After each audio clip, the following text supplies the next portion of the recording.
O ano de 2024 começou e você provavelmente deve ter pegado um pedaço de papel ou um bloco de notas do celular e escreveu as suas metas para o ano de 2024.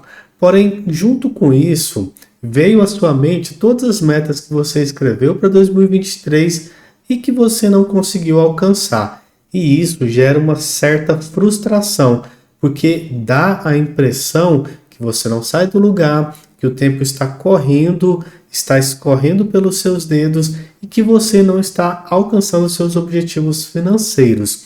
O objetivo desse vídeo é te demonstrar um checklist completo onde você pode aplicar na sua vida para começar a ter resultados mais sólidos e colocar a sua vida financeira em dias. Pessoal, o primeiro passo desse checklist é cheque os seus 3 grandes números. Como assim? Olha, pense em baldes, balde 1, balde 2 e balde 3. E em cada um desses baldes, você irá colocar a quantidade de dinheiro que você definiu, que você planejou para que você alcance os seus objetivos, beleza? Qual que é o primeiro balde? Olha, o primeiro balde onde você vai separar parte do seu dinheiro assim que você receber o seu salário ou que você receber o seu honorário lá se você é PJ, é o balde dos custos fundamentais. Os custos fundamentais, o que seria? É o aluguel, é o financiamento, água, plano de internet, compras de casa, de 50% a 60%. Tenha isso como um objetivo. Se hoje, de imediato, você já consegue alcançar esse objetivo de custos de 50% a 60%, ótimo. Se você ainda não consegue, tenha isso como um objetivo, tenha isso como uma meta. O segundo balde é o balde de custos futuros. O que seriam custos futuros? São os investimentos. É nesse balde onde você vai reservar parte do seu capital para pensar no seu futuro, para investir o seu dinheiro. Quanto que você tem que reservar para isso? De 10 a 20%, porque assim você já consegue construir o seu futuro, a sua aposentadoria, a sua reserva de emergência, os seus investimentos, a sua renda passiva e a sua liberdade financeira. Eu gosto muito dos 10%, porque o meu livro predileto de educação financeira é O Homem Mais Rico da Babilônia, e lá ele fala para que a cada 10 moedas que você ganhar, fruto do seu trabalho, que pelo menos uma você coloque como investimento para que esse investimento volte para você no futuro. Então, reserve de 10 a 20%, no mínimo 10% para os investimentos. E o terceiro balde que nós podemos reservar um dinheiro seria o balde da diversão. Esse balde da diversão, ele seria algo ali de 20 a 30% que você pode colocar para viajar, que você pode colocar para curtir um lazer, que você pode colocar para viver a sua vida. Ah, Vitor, mas colocar 20 a 30% não é muito? Olha, e como fazer para que você possa colocar o seu orçamento nesses 3 baldes? Olha, você pode colocar um tanto para você que faça sentido na sua vida. Por exemplo, 60% de custos fundamentais, 10% de custos futuros e 30% de custos com diversão. Eu quero fazer aqui uma observação importante, pessoal. Eu sei que no Brasil é um país onde as pessoas não ganham tanto, onde a inflação ela cresce muito rápido e que esses valores podem estar difíceis. Pessoal, é difícil mesmo, tá? De fato é difícil. Às vezes você precisa aumentar a sua renda, às vezes você precisa fazer rendas extras. E se você quer sugestões de renda extra, coloca aqui nos comentários que eu terei o maior prazer em fazer um vídeo de renda extra propondo para você sugestões para aumentar a sua renda, tá bom? Então, o que fazer? Olha, verifique os seus gastos e porcentagens em cada um desses 3 baldes, em cada uma dessas 3 classes de gastos e decida como você pode fazer alterações para que você fique dentro desses percentuais que você estabeleceu. E como fazer isso? Olha, você pode usar essas planilhas de controle de gastos, né? E lá você coloca todos os seus gastos. Essas planilhas têm vários sites na internet. Pode digitar no Google que vai com certeza aparecer uma fácil. Ou então você pode baixar aplicativos como, por exemplo, o Minhas Economias, e lá você lança todos os seus gastos e classifica ele dentro dessas 3 categorias para que você possa ter agora um maior direcionamento dos seus gastos, tá bom? O próximo passo é reveja sua reserva de emergência. E é um ponto muito importante. Uma das primeiras coisas a se fazer quando se começa a ter educação financeira é pensar na reserva de emergência. A reserva de emergência irá solucionar problemas financeiros em caso de perda de emprego, doenças e gastos inesperados. O objetivo é ter de 3 a 6 meses de gasto de vida economizados se você for CLT ou de 6 a 9 meses se você for um autônomo ou um PJ. E onde investir essa reserva de emergência? Olha, em algum lugar de altíssima liquidez e baixíssimo risco, como a poupança, caixinha do Nubank ou algum CDB de bancão com liquidez diária.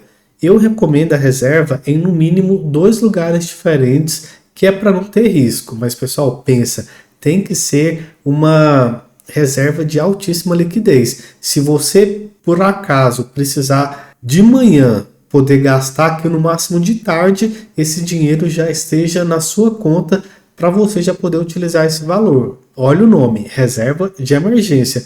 Tem que ser assim. O terceiro passo do checklist é você cuidar das suas contas. Pessoal, contas são como unhas. Elas sempre crescem e sempre precisam ser cortadas. O que eu sugiro para você é que você negocie suas contas e busque alternativas mais baratas. E aqui eu vou dar agora alguns exemplos de como você pode negociar suas contas e buscar alternativas mais baratas, tá bom? Exemplos. Troque a empresa de seguro do seu carro. Normalmente a gente tem o hábito de renovar. E nisso é sempre para cima. Às vezes a simples troca de empresa já faz com que o seguro fique mais barato. Seguro do carro ou da moto. O próximo é você buscar por planos de celulares mais baratos. O terceiro, conta corrente, pessoal. Existe Nubank, Banco Inter, C6, que não cobram taxa de manutenção de conta. Então, não fique em uma conta que tem taxa de manutenção.